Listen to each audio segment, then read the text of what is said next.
नमस्कार साथियों, मेरा नाम प्रशांत तिवारी है। हमारा यूट्यूब चैनल नाम है प्रशांत प्रयागी और आप हमारे साथ इस समय हम आपके साथ हैं महाकुंभ संगम नगरी में, जो कि प्रयागराज स्थित उत्तर प्रदेश में मतलब एक सितारों का शहर बसाया गया है सरकार द्वारा, जो कि बहुत बेहतरीन देखने में लग रहा है। और हम लोग यहाँ रात को भी 2 बज रहा है, हम लोग यहाँ शूट करने आए हैं आप लोगों के लिए खासकर, क्योंकि इस समय हमारे साथ बहुत बेहतरीन हमारे मित्र और हमारे एज अ गेस्ट आप समझ लीजिए हमारे मित्र हैं, जो बताएंगे कि कैसी यहाँ सुविधाएं चल रही हैं। इनका नाम है आदर्श भाई साहब है हमारे साथ, जो कि बताएंगे। नमस्कार। जो कि हमारे साथ बताया कल एक मतलब आगजनी हो गई थी यहाँ पे सेक्टर में, जिसमें मतलब कि कौन सा गीता प्रेस की मतलब काफ़ी ज़्यादा मतलब कि नुकसान हो गया वहाँ पे, जो मतलब शिविर में ठहरे हुए लोग थे। तो हम लोग उसके लिए यहाँ पे आए हैं कवरेज करने के लिए, क्या कितना नुकसान हुआ है और सरकार द्वारा कितना बढ़िया मतलब कि सुव्यवस्थित तरीके से यहाँ व्यवस्था। कुछ जानना चाहेंगे प्रश्न के माध्यम से कि इनको कैसा प्रतीत हो रहा है महाकुंभ में आके। भाई नमस्कार। नमस्कार भाई जी, ये मेरा महाकुंभ का दूसरा दौरा है। इसके पहले भी मैं आ चुका हूँ 13 तारीख को, जिस दिन पहला शाही स्नान हुआ था। उसके बाद जो है कि मैं आज इसलिए आया हूँ क्योंकि 19 तारीख की शाम को 4 बजे के आसपास जो है कि यहाँ महाकुंभ में 18 सेक्टर में जो है कि आगजनी हो गई थी। और उसके बाद जैसे मैं प्रशासन का जो कार्य देखा, जो कि अत्यंत सराहनीय कार्य है, जहाँ पर आर्मी, उत्तर प्रदेश प्रशासन का पूरी टीम लगी हुई थी, जिन्होंने उस आग पर केवल 1 घंटे के अंदर काबू कर लिया और जो है कि कोई जान माल की हानि नहीं हुई। 20 मिनट इस चीज़ को देख करके उत्साह जगा कि दोबारा महाकुंभ का दौरा किया जाए और ये सारी सच्चाई जनता के सामने लाई जाए कि महाकुंभ में ऐसा है क्या, कि आपको महाकुंभ आना क्यों चाहिए।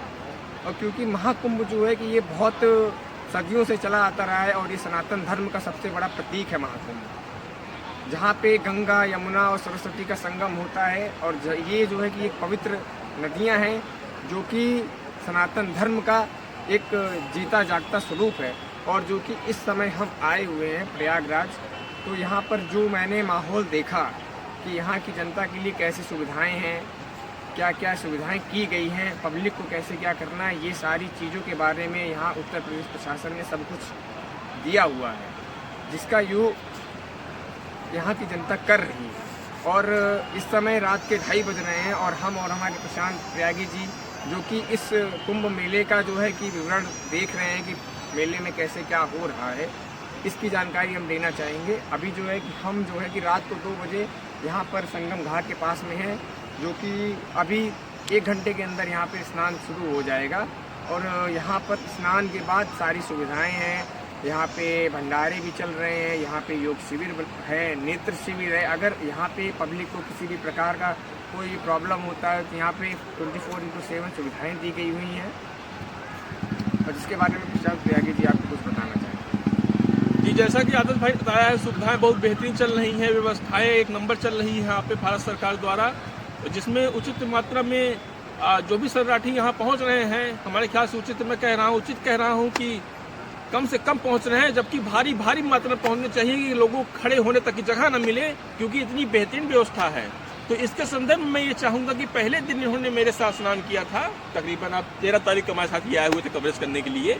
इन्होंने उस समागम को देखा है, उस रौनक को देखा है जो यहाँ भीड़ हुई थी, उसके बारे में आपका क्या ख्याल है? अति उत्तम विचार है प्रशांत भाई साहब, बहुत ही अति उत्तम विचार है। कैसा मतलब कैसा वहाँ पे भीड़ मैं था? ये कहना क्या लगता है कि ऐसी भीड़ क्या कहीं और भी हो सकती है किसी भी देश में? नहीं हो सकती, कतई नहीं हो सकती, क्योंकि सबसे ज़्यादा विश्व की आबादी हमारी है और भारत एक ऐसा देश है जो केवल सांस्कृतिक धरोहर के नाम पे जाना जाता है। और मैं ये कहना चाहता हूँ भारतवासियों से कि केवल आप शिक्षित मत होइए, आप अपने धर्म को भी बचाइए, क्योंकि भारत संस्कृति के लिए जाना जाता है। और महाकुंभ जैसा पर्व 12 साल में एक बार आता है। और मेरी सभी भारतवासियों से विनती है और सभी युवाओं से विनती है कि उस महाकुंभ को कम से कम आप अपना 1 दिन का समय ज़रूर दीजिए और यहाँ पे आकर देखिए कि भारत अपनी संस्कृति को कितने अच्छे तरीके से बचा कर संजो कर रखा हुआ है। और इस संस्कृति को हमें और हमारी आगे की आने वाली पीढ़ियाँ चलाएंगी। तो हमारा आपसे विनम्र निवेदन है कि आप अपना समय निकाल कर इस महाकुंभ की बेला को अवसर में बदलिए और यहाँ पर आकर के विचरण कीजिए, देखिए, समझिए। और अगर कोई भी चीज़ की कमी हो तो यहाँ के लोगों से संवाद कीजिए। हर चीज़ की जानकारी यहाँ पर उत्तर प्रदेश प्रशासन के द्वारा दी जाएगी। तो आदर्श भाई ये बताइए, कि अगर यहाँ पे संगम नगरी में जो व्यक्ति नहीं जानता प्रयागराज के बारे में, जैसे अभी उन्होंने संगम स्टेशन पे मतलब उतरा और सिविल लाइन उतर गए कुछ लोग, या कहीं भी उतर रहे हैं, तो वो लोग किस तरीके किस माध्यम से यहाँ पे किस रूट से आएंगे यहाँ संगम नगरी तक, और संगम तक कैसे पहुँचेंगे?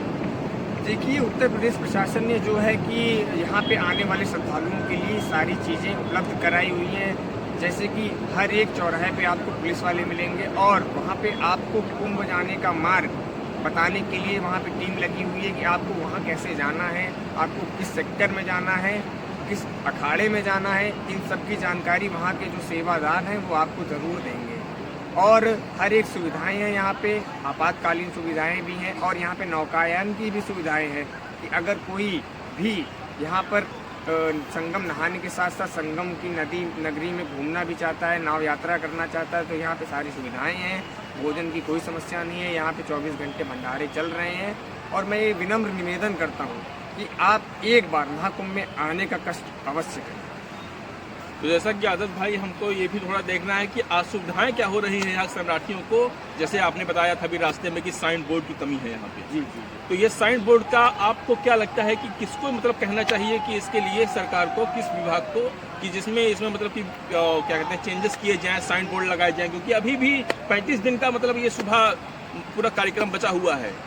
जी बताइए आप। मैं ये कहना चाहूँगा कि साइन बोर्ड का कार्य जो है वो PWD विभाग के अंदर आता है, तो उन्हें कम से कम ये करना चाहिए कि क्योंकि यहाँ पे बहुत बड़े बड़े महान साधु संत आए हुए हैं, जिनके जो हैं शिष्य भी आ रहे हैं, जिनको जानकारी कम है, जो हरियाणा से आ रहे हैं, राजस्थान से आ रहे हैं, गुजरात से आ रहे हैं, साउथ इंडिया से आ रहे हैं। उन्हें सबसे बड़ी प्रॉब्लम ये हो रही है कि वो केवल सेक्टर वाइज ढूंढ रहे हैं, क्योंकि उन्हें उनके गुरु का जो स्थान है वो नहीं मिल रहा है।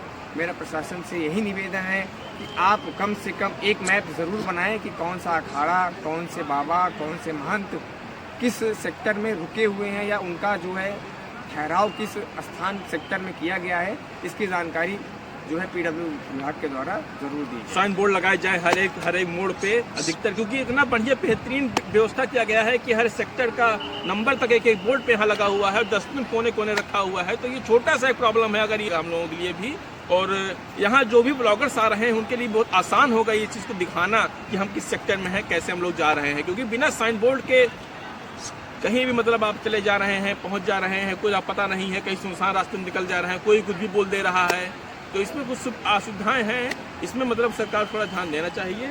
धन्यवाद आदर्श भाई, इतना समय देने के लिए आपका बहुत बहुत धन्यवाद भाई साहब।